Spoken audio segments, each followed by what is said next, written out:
This is the Mayor's Coffee Chat. Today's October 1st, 2024. Um, Thank you for being here.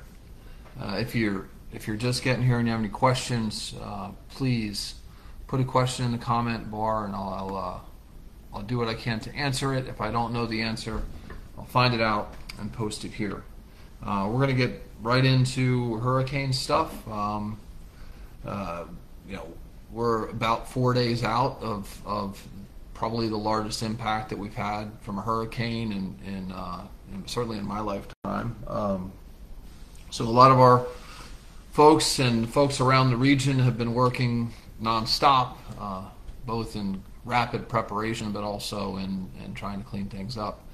Largo had some impact, not anything like our neighboring cities. Some of our neighboring cities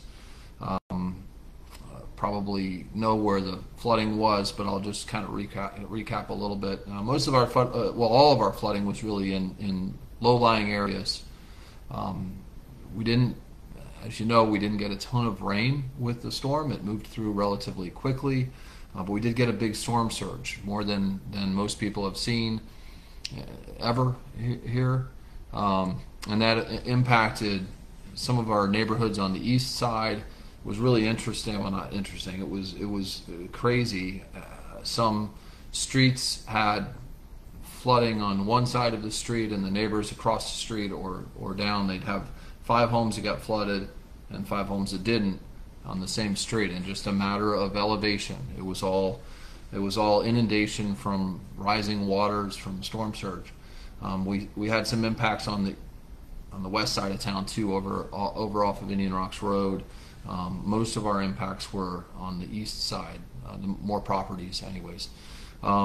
Interestingly, I spoke with several residents that experienced a lot of flooding in August and early September, when we had, I think we had 25 inches of rain in parts of Largo in August, and those places that were higher elevation and had rain flooding in those months didn't have any impact at all from rain, from flooding. They had wind, of course, but I spoke with folks near Dahlia and Fulton with no issues, and then also several folks that live in apartment complexes along Belcher, where we had a lot of flooding from rainwater, and we just didn't have the rain during Helene. Thankfully, it moved through quickly, so we didn't have to deal with rain as well. I'll have to get Dave. I'm going to have to write that down, because I don't know the answer off the top of my head as far as Keene Park Drive. I'll find out though. So thank you for the question, though, Dave, and thanks for being here. Did I say Gabe? I think I did. So our team worked. I want to tell you a little bit about the efforts that were, or the effort that was put in by our team leading up to and during Hurricane Helene, and then of course afterwards. Our police department and fire department, it's probably pretty clear what they did. I live in downtown, pretty close to Station 41. They ran all night, pretty much nonstop, until they couldn't run anymore because of winds. I'm not sure that we ever got to that point. We didn't get to that point. There was some confusion from EMS, but our fire department ran all night long. Our police department was out all night long, but that they weren't the only ones doing work all night. Our public works folks were working, where they were staged to get on that first push to make sure roads were passable. And our Parks and Recreation was out quickly, cleaning up along roadways and parks. They were also hosting most of our team members that were staged on site for about 48 hours at some of our recreation centers. Environmental Services are champions. I checked on the status of our wastewater treatment plant shortly after the storm, and was pleased to hear that we had no we were running at capacity, but we had no issues. Our efforts out there to to make that facility more resilient to storm surge and sea level rise or whatever really paid off. The plant operated as normal on full capacity during the whole storm, and we never had any issues out there. Many of our lift stations that we recently raised up out of the floodplain function normally without interruption.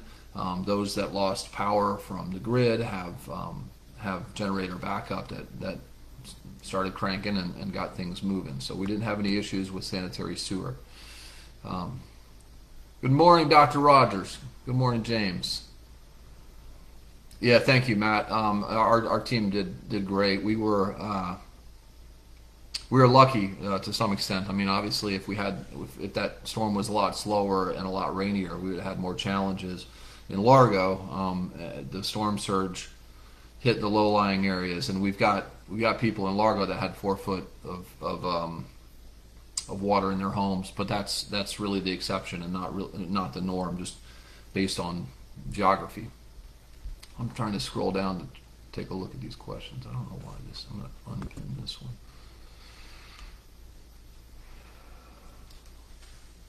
Yeah, they were probably kind of walking zombies. We had Citizens Academy last night at Parks and Recreation, and you know, Parks and Rec, you don't think of them as people that would be working a whole lot in this hurricane, but they're doing things like providing daycare to our environmental services people who are out making sure everything's working right. Our police officers, and anyways. They're working hard. Yeah, crazy. Anyways, I wanted to move on to some help for anybody that's been affected. There's FEMA disaster assistance. You can go online at disasterassistance.gov and get information. I read yesterday that if you've got water in your house and you're severely impacted, you can go in and apply for that, and they'll give you some upfront money to help pay for the cleanup. Certainly take advantage of that if you were affected by rising floodwater. FEMA, I've got several notices in the last couple days about FEMA is there to help us. If you have any issues, I can help you get in touch with FEMA, but their number is 1-800-621-FEMA. And then I want to let you know all of our facilities are reopened. Our solid waste, I was going to follow up on some solid waste schedule stuff, but our solid waste is back on schedule, although expect some delays in the bulk pickup because we've got a lot of stuff on curbs. There is a Pinellas County Information Center. It remains open from 8 a.m. to 6 p.m. every day until further notice. If you'd like to call them, the number is 727-464-4333. There are cooling stations. There's still some people without power. There are some cooling stations around the county. The one in Largo is over at the Largo Public Library. Make sure that if you're putting storm debris out on the roadway, they're attempting to stick to their schedule as much as possible, but we're picking that stuff up this week. If you've got a contractor that comes in and removes a tree or removes big branches, those contractors can't put the stuff on the curb. They've got to take their stuff with them, take it out to the facility to get it recycled or whatever. But in most cities, ours included, if a commercial for-hire person comes and does work on your site, they can't just set it out for residential pickup. So make sure you follow that. Make sure they follow that, more importantly, because you're paying them to take that stuff away. If your home or property was damaged, we want to know about it. The county wants to know about it. And you can if you see public property that's damaged anywhere in the county, you can go on the county's website at C-Click Fix, and they'll get to it depending on, they'll get to it as priorities. You go through the priorities, basically. Let me see. Be careful with people that are coming out and soliciting, price gouging, services. Be careful. Make sure that contractors that you might hire to help clean up are insured and licensed. I got 2 calls yesterday trying to sell me a new roof. Now, we didn't have any damage on my roof, but they were telling me that they were out in the neighborhood doing roof assessments, and all they needed was some information from me. Well, don't give them information, because they're probably just scamming you, I think. So please be careful. Unfortunately, in events like this, you see the 2 sides of people. You see people that are opportunistically trying to steal from folks and steal from whatever, and then people who are going out of their way to help their neighbors. Be the latter. Be the second one. So there's a lot of opportunities to help with cleanup. You can certainly, I'll post some things here, but there's, all of us probably know somebody that was impacted. The easiest and best way to help is just contact them and see what kind of help they need. But there are organized efforts going on all over the county, and certainly in Largo as well.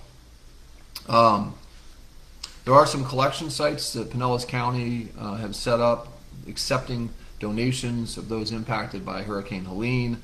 The 2 locations in Largo, or close to Largo, one is Habitat out on Roosevelt Boulevard, 14010 Roosevelt Boulevard, Habitat for Humanity. I think it's where the old Restore was. Good morning, Linda, and Alex, good morning. And then over at Greenwood Recreation Center, just north of Largo on MLK in Clearwater, they're open Monday through Friday from 8 to 9, 8 a.m. to 9 p.m., and then Saturday from 1 to 5 p.m. So the items that they're looking for or they can use are canned food, any baby supplies, cleaning products, and there's a full list of accepted items at disaster.pinellas.gov. So I'll put some links up for that as well. Now back to storm debris. The city I'm going to put some reading glasses on because this is really small print. The city just put out some information about separating the debris on the curb. It's going to help us be more efficient in recycling what can be recycled, like metals and stuff, and quickly removing that stuff from your front yard.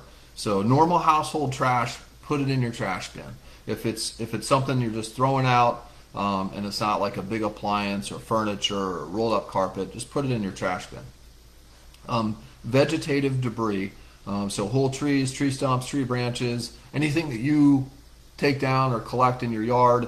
Again, if a contractor does it, they're supposed to take it with them. But any vegetative debris, put in one pile. Don't mix in other stuff in that pile. And then construction and demolition debris, such as building materials, carpet, drywall, lumber, mattresses, plumbing, that type of stuff, put that in another pile. And then a separate pile, any appliances. So air conditioners, dishwashers, freezers, refrigerators, stoves, water heaters, etc. Put that in a separate pile. It will all get cleaned up by our folks. Be patient and keep it separated, because it's going to make us a lot more efficient in not only collecting that, but also taking it to the right spot. Don't lean the 2 piles together. Leave a little bit of space. Separate them. Don't lean it up against a tree or up against your mailbox or up against your trash cans. So that just about covers that, I think. I'm going to take a look here. Yeah, there's a lot of people were out of power. Some for a very brief time, others for a couple days. But I think most. I'm not going to say. I think most of the folks in Largo have their power back as of yesterday afternoon. So if you don't have power, let me know, and I'll look into it. I'll see what we can do. So if anybody needs help, please reach out to me. Reach out to the city if you need help with whatever. A lot of people lost their cars and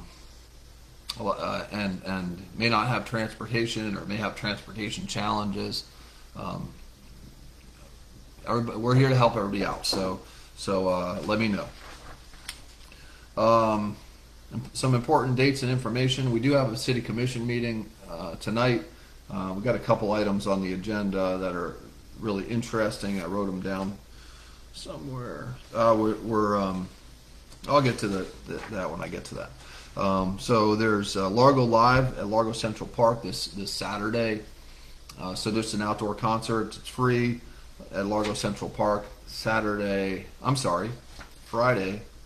October 4th. So this Friday evening, Largo Live. Good morning, Zach. The Historical Society is having their museum open house over at the feed store at Largo Central Park. If you haven't been to that, man, some of those guys will tell you about like the 1921 storm maybe. Some of those folks have been around Largo for a long time, and it's such a joy to sit down and talk to them about the history of Largo and that. So that's this Saturday, the Historical Society open house, which is at the Historical Society's museum, which is housed inside the feed store. Good morning, Doug. It is, of course, a train weekend, the first weekend of the month, this weekend in Largo Central Park. And there's other events going on in Largo in the future weeks. October is a busy month, so you can go to the Largo website to find out more information. I did want to mention on Saturday, October 12th, the Youth Leadership Council is hosting a youth mental health festival on the 12th from noon until 4 p.m. at Largo Central Park. I'm going to read a little bit about this. This free event features activities like yard games, arts and crafts, and yoga to promote well-being and raise awareness of youth mental health. Local organizations, they've got a bunch of them that are helping out. Local organizations will provide resources, and food trucks will be on site while focused on middle and high school students, but it's open to the whole community. So this is a group of young leaders, most of them from Largo High, but they could live in Largo and not go to Largo High School, but they're putting this whole event together themselves. It's going to be really cool, and that's October 12th. Check it out. It's from noon until 4 o'clock. The city has some job listings out, so we are hiring at the City of Largo. I'm going to just list some of the positions that we're looking for. A grounds maintenance worker, a tree trimmer, a fleet mechanic or a technician 1 and 2, trades technician 2 for HVAC. So if you're an HVAC person, we're hiring a couple, I think, maybe just one HVAC person. We're looking at hiring a couple dispatchers, and then not always, but we are hiring a paramedic, and then also police cadets for academy sponsorship. So that's a selective process, but we'll be sending some police cadets to the academy for new police officers. Good morning, Bogdan. Good to see you this morning. So the meeting tonight, we have one item is a lot donation. We're donating a lot, residential lot that the city has to a first-time corporation that builds affordable housing for first-time homeowners. And then there's also an interesting thing where there's a property owner that is requesting donation or transfer of development rights to develop. They're going to redevelop an office building into, I think, 12 residential apartments. They don't have any development rights, and they're transferring the development rights from a different parcel. So it's interesting just in the fact that they're not right next to each other, which is, I'm going to have some questions about that. I know it's possible, but it just seems weird. And then there's going to be some discussion about some of the entertainment district and alcohol sales regulations. Interestingly, when the CRDs were developed, they disallow similar alcohol sales licenses to be within 150 feet of one another. So, like, two restaurants that sell beer and wine couldn't be within 150 feet of each other, which is counterintuitive for a activity center. Doesn't make a whole lot of sense. So we're going to be talking about that and hopefully working towards changing that. Um, Lastly, we've got an election coming up in November. I don't know if y'all saw that, but we have an election coming up in November. I mean, right here in Largo. So we do have some Largo ballot stuff. We do have two commission seats that are contested seats with two candidates for each of them.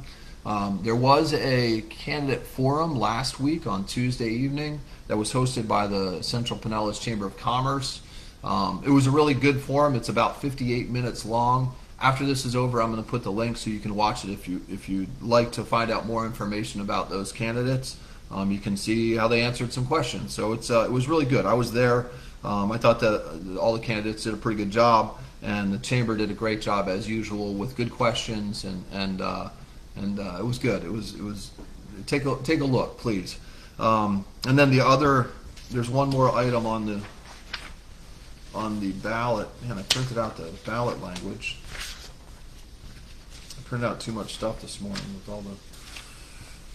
It's probably sitting back on the printer, but there's a ballot question, a referendum, asking for permission for the city to sell up to 14 acres of the current City Hall site for redevelopment, and it specifies mixed-use redevelopment with a pretty strict guardrails on what can go there. So the challenge with that is the city owns the property. It has to go to referendum for sale, and it's tough to get developers to make real legitimate offers on what they'd like to do there with a referendum impending, meaning that's in the future. If the referendum passes and it gives us a timeline and parameters, we would have a lot more ability to negotiate a development that is good for the community and the community can get behind. So that's what that question is about. I'll post a link here, and that's it. I just want to end with thanking all of our residents and all of our team members at the City of Largo who stepped up to help our neighbors and worked so hard to help minimize the impact of Helene on our residents and businesses. Please keep those impacted businesses in mind as they open back up. And of course, a lot of our beach communities, there's people that live in Largo that worked in little restaurants and were dependent on that income. So it's tough. Help those people out, especially when those places open back up. You go spend some money over there. And I hope that you guys are safe. I hope that this little low pressure system down near the Yucatan decides to fizzle out, so we don't have to deal with anything else this year. But thank you all for everything you do for our community. Have a great day.